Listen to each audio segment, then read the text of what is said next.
Okay, so how was the Philippine experience so far? I love the people here. Everyone has been so nice. And I love the little bicycles you have on the street. We don't have any of that in New Zealand, where I'm from, so it's very exciting. Okay, so what facts or what things have you heard of before you went to the Philippines? What things about the Philippines have you heard?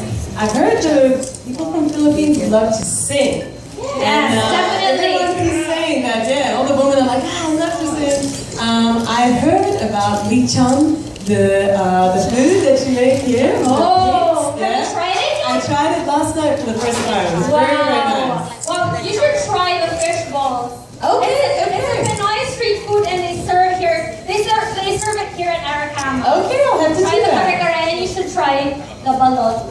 Have you heard about the balot? Apparently, everyone gets pressured to eat the balot.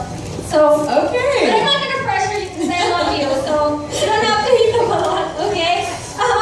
So of course, I would like to ask you now. I heard that you started writing songs at the age of 10, right? Is that right? Maybe even younger, yeah. Really? 8 years old, And you started playing the guitar at the age of 12? That's right. Yeah, I read that. So you are 24 years old. She is 24 years old and she's a signed artist. That's so amazing. So I'd like to ask how you got started in the music business. I loved music from a very young age, and I entered this high school band competition when I was about 14 years old. I used to play guitar and do solo gigs. And I was lucky to come like second in the competition, and it gave me this chance to start gigging from a very young age. And then I was signed to my management at the age of 17. I moved to Australia, started writing my first album, Vows. And then I moved to the United States when I was, I guess, 2 years ago. So it was kind of like lots of different steps that took place getting there, but it all started from having that opportunity to move to Melbourne and write an album with a producer, you know. Wow, that is amazing. What would you say was your biggest break in music? Well, I think that was the moment when I decided this was going to be my job, you know, this was going to be my career. It was when I was, 17, and instead of going to university, I moved to Australia, and I had this one-bedroom apartment with a Pro Tools rig, which allowed me to produce my own music. And yeah, I think that was the moment I realized this is what I want to do, and it led me on to meet so many amazing artists. That is amazing. So as we all know, you really got the Filipino fans with that song, that collaboration that you did with Gautier. That's right, yeah. That song, what's that song, guys? Can you yell it out? Somebody used to know. Very good, Very good. So how did that come about? Well, the producer that I worked with on my first album, he also produced for Gautier. And I was a really big fan, a huge fan of his work. And so I said, do you think I can meet him one day?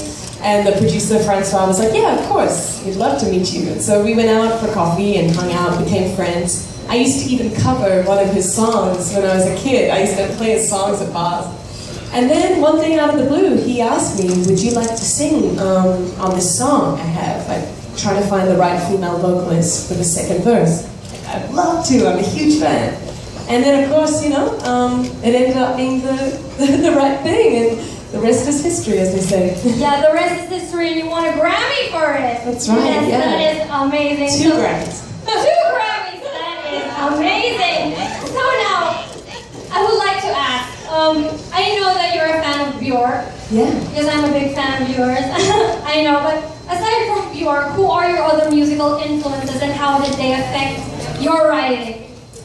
Oh, my influences are very, different. I love a lot of heavy music and bands like Queens of the Stone Age, but then I also love Prince and a lot of funk music like Earth, Wind and Fire and Marvin Gaye. I love soul music, music that speaks to the emotions and the heart. Michael Jackson, of course, was a big inspiration to me because he was, an artist that connected with people in a universal way, but he was so experimental as well. He pushed the boundaries and was an innovator.